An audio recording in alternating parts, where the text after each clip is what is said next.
Welcome back to another edition of Coach's Corner. I'm here at Flagstaff High School with the coach of the Eagles, Mickey Clements. And coach, coming off a loss to Paradise Valley, starting region play with Lee Williams this week. But of course, first I want to touch on Chase's injury, a really tough pill to swallow for everybody. Just how's the team been handling that news, and what's been the emotions around the program this week?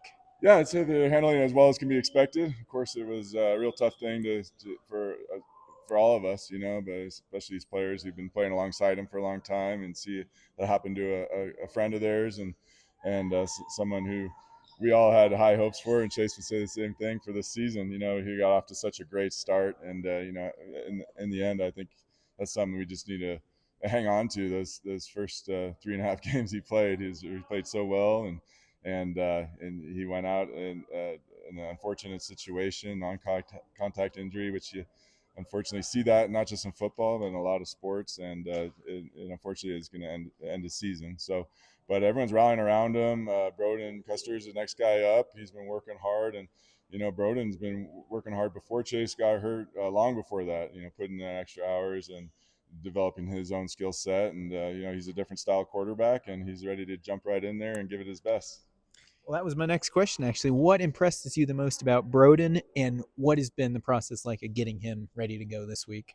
I think Broden just impresses me the most is just his athletic mentality. He's just a true competitor, a hard worker, and a great teammate. And so he brings all those intangibles, which we're just thrilled to have him with us, and for him to be the next guy up. I think we're very grateful. It's a guy with that personality and that work ethic, and yeah, he can sling the ball. He's got a quick release, and he runs well, and he's a sophomore, and he's got some varsity experience this year. So a couple different times he was able to get in, and so yeah, we're excited to see what he can do. And yeah, he and his approach to the game this week has been fantastic. Just working hard and figuring out how he can best help his teammates, and his teammates are feeling the same way. How can they best help him?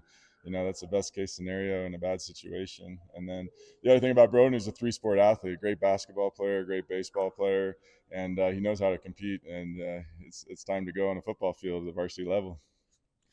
Well, Chase, even though he can't, he's not going to be on the field, he's still seen a lot of football in his time here at Flag High. How has he been able to help Broden prepare for this opportunity? He's been right by his side from day one, even before he got the MRI results. He was at practice, and he's been right there with Broden. And no one's a bigger fan of Broden than Chase Brown. So he's the biggest supporter, and he's been doing everything he can to help Broden prepare. And I think Broden's very fortunate to have that, and he's in a much better situation with Chase right there with him. Now, Tayan Cleary seems to have really been coming into his own these last 2 weeks. How are you seeing him progress and just the ground game progress as a whole here in the last couple weeks? Yeah, we made adjustments to the offensive line, but then Tayton just it doesn't take a lot for him to crack one. So I think the O line has figured out a way to develop those holes and running lanes, and Tayton is just a fantastic runner, smart player, and he's got excellent instincts too. One thing, he's finding the cutback lanes really well. That's been a big improvement from his first game, and I think any athlete he's a sophomore and got his first start too at the beginning of the year, and going into game 5, he's making big improvements each step of the way. So that's exciting to see, and yeah, and so his hard work's paying off. Lee Williams playing good football so far. They got a veteran quarterback and a running back that's quite literally been carrying their offense on his shoulder. He had 235 yards rushing last week. What do you think the keys are going to be to show to slow their offense down? Yeah, I think the defensive line play, taking on blocks and holding your ground and winning in the trenches, and then also just wrapping up is a big point of emphasis.